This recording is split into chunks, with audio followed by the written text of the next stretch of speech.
നമ്മുടെ ഭഗവാന്റെ ചെറിയ ഉണ്ണിയായിട്ടിരിക്കുന്ന സമയത്തുണ്ടായ ഒരു കാര്യമാണ് കേട്ടോ പറയാനായിട്ട് പോകുന്നത്. ഭഗവാൻ വൈകിട്ട് കളിയൊക്കെ കഴിഞ്ഞ് വന്നിട്ട് യശോദാമ്മ മേലൊക്കെ കഴുകി കൊടുത്തിട്ടുണ്ട്. അപ്പോഴാണെങ്കിലോ ഭഗവാൻ നല്ലൊരു പിടിവാശി കേട്ടോ. എന്തിനാണെന്നറിയോ? എന്നെ പുറപ്പെടുവിച്ച് തരുമോ അമ്മേ എന്ന് പറഞ്ഞിട്ടാണ് കരയണത്.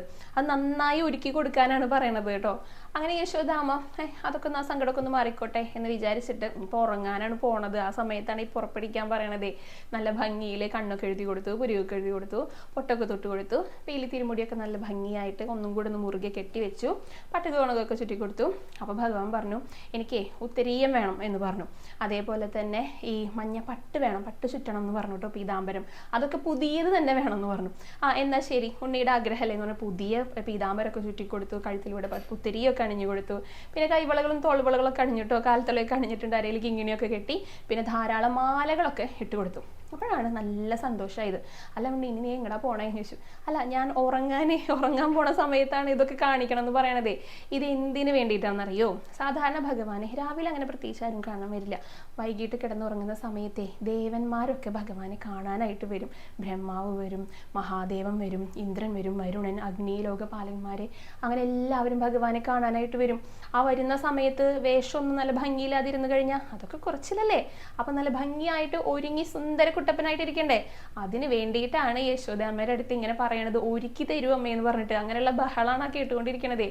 അങ്ങനെ യശോദാമ്മ നല്ല സുന്ദരനായിട്ട് ഭഗവാനെ ഒരുക്കിട്ടോ ഉറങ്ങാനായിട്ട് കിടത്തിയിട്ട് ചെറുതായി ഒന്ന് തട്ടിക്കൊടുത്തപ്പോൾ ഭഗവാൻ കിടന്നുറങ്ങി. എന്നിട്ട് യശോദാമ്മ പിന്നെയും ജോലികൾ അങ്ങനെയാണല്ലോ, കുട്ടികളെ ഒന്ന് കിടത്തി ഉറക്കി കഴിഞ്ഞാൽ പിന്നെയും കാര്യങ്ങൾ ചെയ്തു തീർക്കാനുണ്ടായിരിക്കും. അങ്ങനെ അങ്ങോട്ട് പോയിട്ടോ.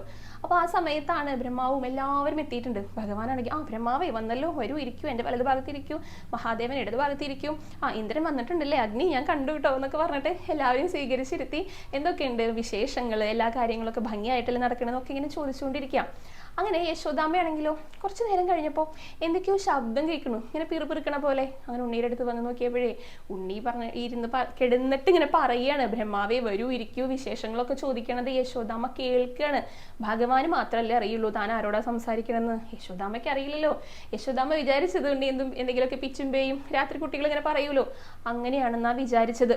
എന്നിട്ട് എന്ത് ചെയ്തു? ഒന്ന് പേടിച്ചു പോയി. അപ്പോൾ വേഗം ഭഗവാന്റെ അടുത്ത് ചെന്നിട്ട് ആ കുഞ്ഞു തുടകളിൽ ഒന്ന് പതുക്കെ തട്ടിക്കൊടുത്തു കേട്ടോ. ഭഗവാൻ അറിയാത്ത പോലെ ഒന്ന് ഇങ്ങോട്ട് തിരിഞ്ഞു വിടുന്നു. അമ്മയ്ക്ക് സമാധാനം ആയിക്കോട്ടെ, താൻ ഉറക്കത്തിൽ പറഞ്ഞതാണല്ലോ എന്ന് കരുതിയിട്ട് എന്ന് വിചാരിച്ചിട്ട്. അങ്ങനെ ഉണ്ണി ഉറങ്ങിയപ്പോൾ പിന്നെ അമ്മയ്ക്ക് സമാധാനമായി. അമ്മ ജോലികൾക്കൊക്കെ പോയി. അപ്പോൾ അതുകൊണ്ടാണ് തന്നെ കാണാനായിട്ട് ഒരുപാട് പേര് വരും, ദേവന്മാരൊക്കെ.